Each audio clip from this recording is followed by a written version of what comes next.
Brought to you by V-Guard, co-powered by Sensodyne and Vimal. ಬಾಯಲ್ಲಿ ಹೇಳಿ ಕೇಸರಿ. Associate sponsor Ultratech Cement. Co-sponsored by Saptagiri NPS University. Prajwal ವಿಚಾರಣೆ ಮತ್ತು ತನಿಖೆಗೆ SIT ಸಕಲ ಸಿದ್ಧತೆಯನ್ನ ಮಾಡಿಕೊಂಡಿದೆ. ಹಲವು ಆಯಾಮಗಳಲ್ಲಿ ತನಿಖೆ ನಡೆಸಲಿರುವಂತೆ ಎಸ್ಐಟಿ ಇಷ್ಟು ದಿನ ಪ್ರಾಥಮಿಕ ತನಿಖೆಯನ್ನ ನಡೆಸಿದ ಎಸ್ಐಟಿ ಈಗ ಇನ್ನೊಂದು ಹಂತ ಇನ್ವೆಸ್ಟಿಗೇಷನ್ ಮಾಡ್ತಾ ಇದೆ. ಪ್ರಜ್ವಲ್ ಬಂಧನದ ನಂತರ ಬೇರೆ ಬೇರೆ ರೀತಿಯಲ್ಲಿ ತನಿಖೆಗಳಾಗ್ತವೆ. ಪ್ರಜ್ವಲ್ ಬಂಧಿಸಿದ ಬಳಿಕ ಎಸ್ಐಟಿಯಿಂದ ತನಿಖೆ ಮತ್ತಷ್ಟು ಚುರುಕುಗೊಳ್ಳುತ್ತೆ. ಬಂಧಿಸಿದ ನಂತರ ಕೋರ್ಟ್ಗೆ ಹಾಜರುಪಡಿಸಲಿರುವಂತಹ SIT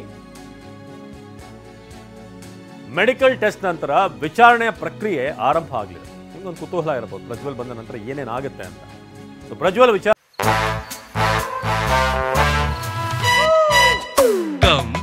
Come, my love, please don't say no, baby. Come, my love. V-Guard ನ air coolers extra large cooling pad ನೊಂದಿಗೆ ಇದು ಎಂತೆಂಥವರನ್ನು ಕೂಲ್ ಆಗಿಸುತ್ತೆ. V-Guard air coolers, long lasting cooling. ವಿಚಾರಣೆ ಮತ್ತು ತನಿಖೆಗೆ ಎಸ್ಐಟಿ ಸಕಲ ಸಿದ್ಧತೆಯನ್ನು ಮಾಡಿಕೊಂಡಿದೆ. ಕಳೆದ 33-34 ದಿನಗಳಿಂದ ಪ್ರಯತ್ನ ಪಟ್ಟರೂ ಕೂಡ ಪ್ರಜ್ವಲ್ ಅನ್ನ ಕರೆಸುವಂಥದ್ದು ಆಗಿರಲಿಲ್ಲ. ಆದರೆ ಈಗ ಫೈನಲಿ 31ನೇ ತಾರೀಕು ಕೂಡ ಹತ್ರ ಬರ್ತಾ ಇರೋದ್ರಿಂದ ಸದ್ಯದ ಪರಿಸ್ಥಿತಿಗಳನ್ನು ಅರ್ಥಂತ ಪ್ರಜ್ವಲ್ ರೇವಣ್ಣ ವಾಪಸ್ ಬರುವಂಥ ಒಂದು ವಿಡಿಯೋವನ್ನು ರಿಲೀಸ್ ಮಾಡಿದೆ. ಪ್ರಜ್ವಲ್ ಬಂದ ನಂತರ ಮತ್ತಷ್ಟು ಚುರುಕುಗೊಳ್ಳುತ್ತೆ ಎಸ್ಐಟಿಯ ತನಿಖೆ. ಪ್ರಜ್ವಲ್ ಹೇಳಿಕೆಯನ್ನು ದಾಖಲಿಸಿದ ಬಳಿಕ ಮಹಜರು ಪ್ರಕ್ರಿಯೆ, ಸ್ಥಳ ಮಹಜರು, ನಂತರ ಸಂತ್ರಸ್ತೆಯಿಂದ ಆರೋಪಿ ಗುರುತು ಪತ್ತೆ ಪ್ರಕ್ರಿಯೆ ಇದೆಲ್ಲವೂ ಕೂಡ ಆಗಲಿದೆ. ಪ್ರಜ್ವಲ್ರನ್ನ ತೋರಿಸಿ ಇವರೇನಾ ಅಂತ ಗುರುತು ಪತ್ತೆ, ಇವೆಲ್ಲ ಒಂದು ಪ್ರೊಸೀಜರ್. ಸಿಕ್ಕಿರುವಂಥ ದಾಖಲೆ ಮುಂದಿಟ್ಟು ಎಸ್ಐಟಿಯಿಂದ ವಿಚಾರಣೆ, ಜೊತೆಗೆ ಮಹಿಳೆ ಕೊಟ್ಟಿರುವಂಥ, ಸಂತ್ರಸ್ತೆ ಕೊಟ್ಟಿರುವಂಥ ಹೇಳಿಕೆಯ ಪ್ರಕಾರ ಎಲ್ಲೆಲ್ಲಿ ದೌರ್ಜನ್ಯ ಆಗಿತ್ತು ಆ ಒಂದು ಕಡೆ ಕೂಡ ಸ್ಥಳ ಮಹಜರಾಗುತ್ತೆ. ಪ್ರಜ್ವಲ್ ರೇವಣ್ಣ ಕರ್ಕೊಂಡು ಹೋಗಿ ಅಲ್ಲಿ ಕೃತ್ಯ ನಡೆದಂಥ ಸ್ಥಳ ಮಹಜರು ನಡೆಸಿರುವಂಥ ಎಸ್ಐಟಿ ಮನೆಯಲ್ಲಿ ಸಿಕ್ಕಿರುವಂಥ ಸಾಕ್ಷ್ಯಗಳನ್ನು ಮುಂದಿಟ್ಟು ಪ್ರಶ್ನೆ ಮಾಡಲಾಗುತ್ತೆ. ಈಗಾಗಲೇ ಫಿಂಗರ್ ಪ್ರಿಂಟ್ಸ್ಗಳನ್ನೆಲ್ಲ ಕಲೆಕ್ಟ್ ಮಾಡುವಂಥದ್ದಾಗ್ತಿದೆ. ಪ್ರಜ್ವಲ್ ಬಂದ ನಂತರ ಚುರುಕುಗಳಲ್ಲಿದೆ ತನಿಖೆ. ಪ್ರಜ್ವಲ್ ಕೇಸ್ ಸಂಬಂಧಪಟ್ಟ ಹಾಗೆ ಎಸ್ಐಟಿ ಈಗ ಪ್ರಜ್ವಲ್ ಬಂದ ನಂತರ ಏನೇನು ಮಾಡಬೇಕು ಅನ್ನೋದ್ರ ಬಗ್ಗೆ ಈಗ ತಯಾರಿಗಳನ್ನು ಮಾಡ್ಕೊಳ್ತಾ ಇದೆ. ಸಕಲ ಸಿದ್ಧತೆ ಎಸ್ಐಟಿ ಕಡೆಯಿಂದ ಆಗ್ತಾ ಇದೆ.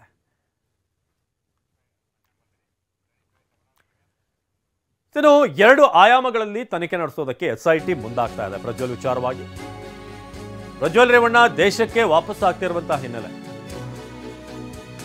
ಪ್ರಜ್ವಲ್ರನ್ನ ವಿಚಾರಣೆ ಮಾಡೋದಕ್ಕೆ ಎಸ್ಐಟಿ 2 ಆಯಾಮಗಳಲ್ಲಿ ವಿಚಾರಣೆ ನಡೆಸೋದಕ್ಕೆ ಈಗ ತಯಾರಿಗಳನ್ನ ಮಾಡಿಕೊಂಡಿದೆ.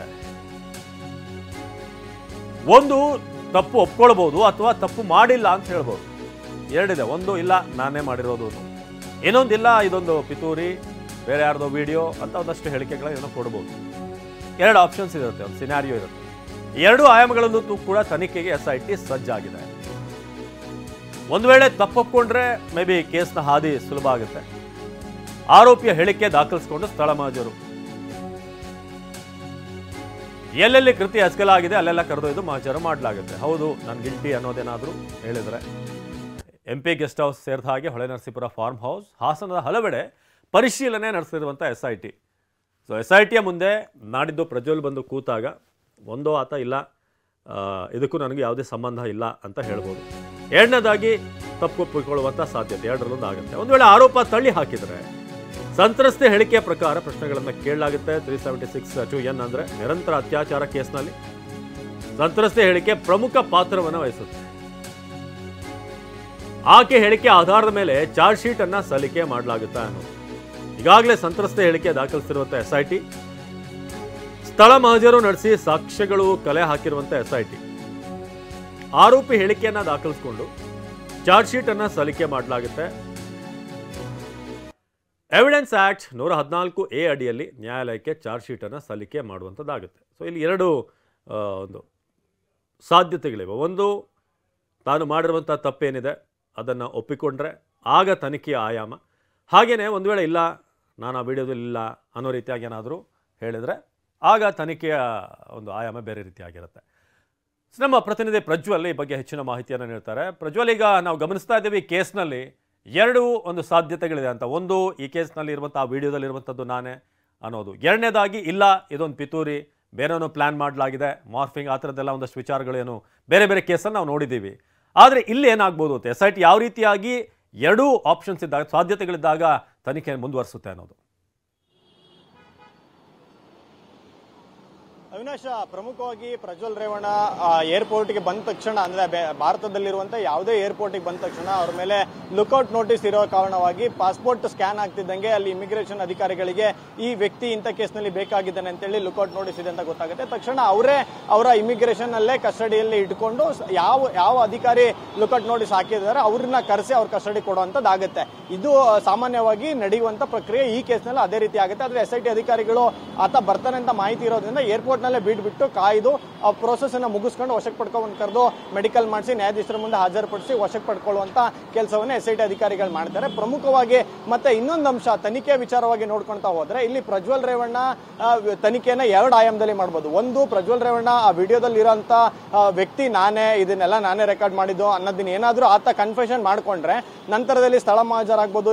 ಇದುವರೆಗೆ ನಡೆಸಿರುವಂತ ತನಿಖೆ, ಸಾಕ್ಷಿ, 164 ಸ್ಟೇಟ್ಮೆಂಟ್ಗಳು ಅಂದ್ರೆ ನೊಂದ ಮಹಿಳೆಯರ ಏನಿದ್ದಾರೆ ಅವರು ನೀಡಿರುವಂತಹ 164 ಸ್ಟೇಟ್ಮೆಂಟ್ಸ್, ಅವ್ರು ಕೊಟ್ಟಿರುವಂತಹ ಸಾಕ್ಷಿ ಆಧಾರಗಳು, ಇದನ್ನೆಲ್ಲ ಇಟ್ಕೊಂಡು ಒಂದು ನಾರ್ಮಲ್ ಇನ್ವೆಸ್ಟಿಗೇಷನ್ ತರಾನೇ ಮಾಡ್ಕೊಂಡು ಹೋಗ್ತಾರೆ. ಅಕಸ್ಮಾತ್ ಏನಾದರೂ ಪ್ರಜ್ವಲ್ ರೇವಣ್ಣ ಸಂಪೂರ್ಣವಾಗಿ ಡಿನೇ ಮಾಡ್ತಾ ಹೋಯ್ತು ಅಂದ್ರೆ, ಈಗಾಗಲೇ ವಿಡಿಯೋ ರೆಕಾರ್ಡ್ ಮಾಡಿ ಬಿಟ್ಟಿರೋದ್ಮೇಲೆ ಅವರು ಡಿನೇ ಮಾಡಿದ್ದಾರೆ. ಇದೆಲ್ಲವೂ ಕೂಡ ಕುಕ್ಡಪ್, ಎಲ್ಲದೂ ಕೂಡ ನನ್ನ ಮೇಲೆ ನಿಯೋಜಿತವಾಗಿ ಮಾಡಿರುವಂತಹ ಒಂದು ಪ್ಲಾನ್ ಇದು ಅಂತ ಏನು ಹೇಳ್ಕೊಂಡಿದ್ದಾರೆ. ಅದೇ ರೀತಿಯಾಗಿ ಇನ್ವೆಸ್ಟಿಗೇಷನ್ ಅಲ್ಲೂ ಹೇಳುವಂತ ಒಂದು ಹಕ್ಕು ಅವರಿಗಿದೆ. ಅಂದ್ರೆ ಕನ್ಫೆಷನ್ ಅನ್ನ ಆರೋಪಿಯೋರ್ವ ಪೊಲೀಸರ ಮುಂದೆ ಮಾಡಿಕೊಳ್ಳೇಬೇಕು ಅನ್ನೋದು ಯಾವುದೇ ಕಾನೂನಲ್ಲಿ ಇಲ್ಲ. ಪೊಲೀಸರು ಕನ್ಫೆಷನ್ ಮಾಡಿಸ್ಕೊಂಡು ಆ ಕನ್ಫೆಷನ್ಗೆ ತಕ್ಕಂತೆ ಸಾಕ್ಷ್ಯಾಧಾರಗಳನ್ನ ಜೋಡಿಸುವಂತ ಕೆಲಸವನ್ನ ಇನ್ವೆಸ್ಟಿಗೇಷನ್ ಅಲ್ಲಿ ಮಾಡ್ತಾರೆ. ಆದ್ರೆ ಒಂದು ವೇಳೆ ಏನಾದ್ರು ಡಿನೇ ಮಾಡ್ತಾ ಹೋದ್ರೆ, ಹಿಂದೆ ಅವರ ತಂದೆ ಪ್ರಕರಣನೇ ನೋಡ್ತಾ ಹೋದ್ರೆ ಕಿಡ್ನಾಪ್ಗೂ ನನಗೆ ಸಂಬಂಧನೇ ಇಲ್ಲ ಅಂತ ರೇವಣ್ಣನವರು ಹೇಳಿದ್ರು. ಅದಾದ್ಮೇಲೆ ತನಿಖೆ ನಡೆಸಿದ್ರು. ಇಲ್ಲೂ ಕೂಡ ಇವರು ಡಿನೇ ಮಾಡಿದ್ಮೇಲೂ ತನಿಖೆ ನಡೆಸಿ ಸಾಕ್ಷಿಗಳನ್ನ ಕಲೆ ಹಾಕುವಂತ ಕೆಲಸಗಳನ್ನ SIT ಮಾಡಬಹುದು. ಅವಿನಾಶ್, ಧನ್ಯವಾದ ಪ್ರಜ್ವಲ್. ಪ್ರಜ್ವಲ್ ಬಂಧನಕ್ಕೆ ಆಗ್ರಹಿಸಿ ನಾಳೆ ಹಾಸನದಲ್ಲಿ ಹೋರಾಟ, ಮಹಿಳಾ ಪರ ಹೋರಾಟಗಾರರ ನೇತೃತ್ವದಲ್ಲಿ ಪ್ರೊಟೆಸ್ಟ್. ಪ್ರಜ್ವಲ್ ಬಂಧನಕ್ಕೆ ಆಗ್ರಹಿಸಿ ನಾಳೆ ಪ್ರೊಟೆಸ್ಟ್ ನಡೆಯಲಿದೆ. ಮಹಿಳಾ ಪರ ಹೋರಾಟಗಾರರ ನೇತೃತ್ವದಲ್ಲಿ ಈ ಒಂದು ಪ್ರೊಟೆಸ್ಟ್ ಅನ್ನು ಹಮ್ಮಿಕೊಳ್ಳಲಾಗಿದೆ. ಸುಮಾರು 10,000 ಹೋರಾಟಗಾರರು ಈ ಒಂದು ಪ್ರತಿಭಟನೆಯಲ್ಲಿ ಭಾಗಿಯಾಗುವ ನಿರೀಕ್ಷೆ ಇದೆ. ಕಾರ್ಮಿಕರು, ರೈತರು, ದಲಿತ ವಿದ್ಯಾರ್ಥಿ ಸಂಘಟನೆಗಳು ಇವರೆಲ್ಲರೂ ಕೂಡ ಭಾಗಿಯಾಗಿ ಸುಮಾರು 113ಕ್ಕೂ ಹೆಚ್ಚು ಸಂಘಟನೆಗಳು ಬೆಂಬಲ ನೀಡಲಿವೆ. ನಾಳೆ ಬೆಳಗ್ಗೆ 11 ಗಂಟೆಗೆ ಆರಂಭ ಆಗಲಿರುವಂತಹ ಬೃಹತ್ ರ್ಯಾಲಿ ಹಾಸನದ ಹೇಮಾವತಿ ಪ್ರತಿಮೆ ಬಳಿಯಿಂದ ಮೆರವಣಿಗೆ ಆರಂಭ ಆಗಲಿದೆ. ನೀವು ನೋಡ್ತಿರೋ ಹಾಗೆ ನಮ್ಮೆಲ್ಲರ ನಡೆ ಹಾಸನದ ಕಡೆಗೆ ಅಂತ ಹೇಳಿ. ಇದು DC ಕಚೇರಿ ಎದುರಿನ ರಸ್ತೆಯಲ್ಲಿ ಬೃಹತ್ ಬಹಿರಂಗ ಸಭೆ ನಡೆಯುತ್ತೆ. ಶೀಘ್ರವೇ ಆರೋಪಿ ಪ್ರಜ್ವಲ್ ರೇವಣ್ಣನನ್ನು ಬಂಧನ ಮಾಡಬೇಕು ಅನ್ನೋದು. ಸಂತ್ರಸ್ತೆಯರ ಘನತೆ ರಕ್ಷಿಸುವಂತೆ ಆಗ್ರಹಿಸಿ ಈ ಒಂದು ಪ್ರತಿಭಟನೆ ನಡೆಯಲಿದೆ. ಹೋರಾಟದ ನಡಿಗೆ ಹಾಸನದ ಕಡೆಗೆ ಅನ್ನೋ ಒಂದು ಘೋಷವಾಕ್ಯದ ಜೊತೆಗೆ ಹೋರಾಟಕ್ಕೆ ಸುಮಾರು 113ಕ್ಕೂ ಹೆಚ್ಚು ಸಂಘಟನೆಗಳು ಬೆಂಬಲ ನೀಡಿರುವಂಥದ್ದು ಇಲ್ಲಿ ಗಮನಾರ್ಹ ವಿಚಾರ. ನಾಳೆ ಬೆಳಗ್ಗೆ 11ಕ್ಕೆ ಆರಂಭವಾಗಲಿರುವಂಥ ಬೃಹತ್ ರ್ಯಾಲಿ DC ಕಚೇರಿ ಎದುರಿಗಿನ ರಸ್ತೆಯಲ್ಲಿ ಬೃಹತ್ ಬಹಿರಂಗ ಸಭೆ ನಡೆಯಲಿದೆ. ಒಂದು ಕಡೆ ವಿಡಿಯೋ ಮೂಲಕ ನಾನು ಮೇ 31ನೇ ತಾರೀಕು ಬರ್ತಾ ಇದ್ದೀನಿ, SIT ಮುಂದೆ ಹಾಜರಾಗ್ತೀನಿ ಅಂತ ಈಗ ಪ್ರಜ್ವಲ್ ಹೇಳಿದ್ದಾರೆ. ಟಿಕೆಟ್ ಕೂಡ ಬುಕ್ ಆಗಿರುವಂಥದ್ದು TV9ಗೆ ಲಭ್ಯ ಆಗಿರುವಂಥ ಮಾಹಿತಿ. ಆದರೆ ಈಗ ಇನ್ನೊಂದು ಕಡೆ ಹೋರಾಟಗಳು ಕೂಡ ಜೋರಾಗ್ತಾ ಇವೆ. Brought to you by V-Guard, co-powered by Sensodyne and Vimal. ಬಾಯಲ್ಲಿ ಹೇಳಿ ಕೇಸರಿ. Associate sponsor Ultratech Cement. Co-sponsored by Saptagiri NPS University.